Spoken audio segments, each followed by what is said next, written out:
Hi there. I am very happy with the reception that I got for last month's monthly Vox. It seems like the video format was definitely the way to go, and it's generally more fun for me to make them this way. That being said, it is raining and my mic is very sensitive, so that's just something we're both going to have to deal with. I like to use these monthly updates to show off finished projects, or at least projects that might only be missing a transfer or something along those lines, which means a lot of my commissions that I have ongoing currently won't be in this video. You'll have to see them next month when they're actually finished. That being said, let's get into it. I still don't have an intro. So, I got a new turntable. As you can see, no more stuttering. Very nice. Starting with the troops, I did 2 more squads of Cadian shock troopers, this time running Plasma and Melter. My intention was to round out the ranges at which my troops could be effective by having these guys as a mid-range sort of Plasma Melter squad, while the Flamer Melter squad went forward in the Chimeras, and the Plasma Grenade Launcher squads hang back and provide a little bit of covering fire. Based on my limited time playing the Guard, I have determined it's good to have a different tool for every occasion. I do still need to apply the transfers to these guys though. Next up, with particularly poor lighting and camera work, as you'd expect from me, is Sly Marbo, or at least what I'm counting as Sly Marbo.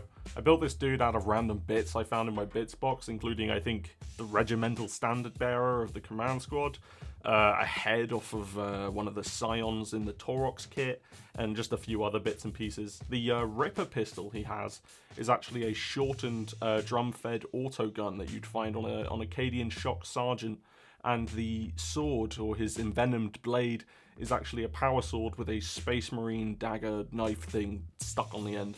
I think he looks kind of cool, and he's just an excellent meme unit to fuck around with.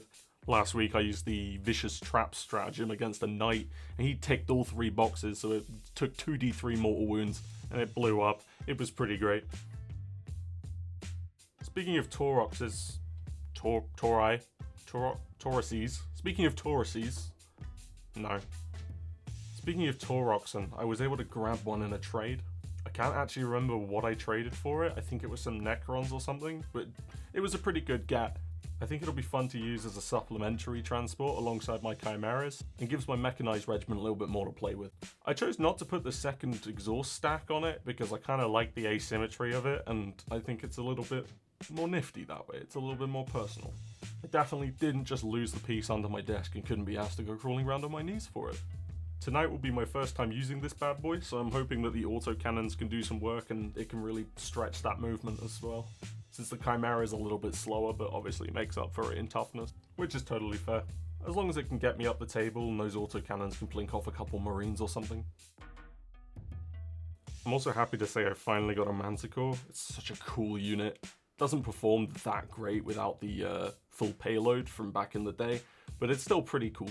Sometimes it's fun to just shoot rockets, and that's okay. I'm still figuring out how to get it to work effectively. I've tried Master of Ordnance, I've tried tank orders, I've tried avoiding indirect fire, which kind of defeats the point of artillery. It's an okay model. It's still a nifty model, but it's not effective.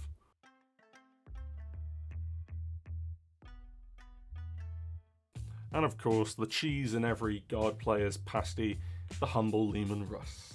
I took the time to magnetize this dude so I can switch out his cannons and his sponsons at any time, which I think is good for longevity because the meta's always shifting.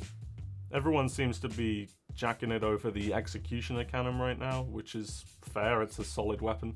I've gone all plasma on this one for the time being, and I think with the Knight of Piety tank case to help block out some of the mortal wounds that plasma's going to be giving him, I plan on getting several more of these guys, each with different cannons, but they're all going to be magnetized so I can swap them out at any time. Go 4 Vanquishers, go 4 Plasmas, go Punishers, and just lay chum up and down the table with big guns, and I think that's pretty cool. Lastly is the little robot friend. I think it's a cool model, and I had him lying around from my small Mechanicus force that I'm barely using and never painting, so I figured I'd turn him into a regimental engine seer for the Galidians. Since I'd majorly expanded my vehicle arsenal, I figured it would be nice to have a little dude alongside to help repair them, give them that invuln, and keep them in the fight longer. Really get the points worth out of them, which, from what I can tell, is what Guard's all about. He also pimp slapped the shit out of an Armiger last week, and that was kind of funny to me. So, he's worth having around, if you want to make your vehicles last a bit longer or just kill some things.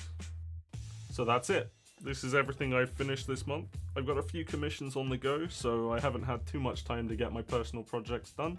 I've mostly been painting a shit ton of Terminators, and I'm building a bunch of Knights. So it's going to be a pretty interesting month next month when I get all that done. So stay tuned for that, and yeah, see ya.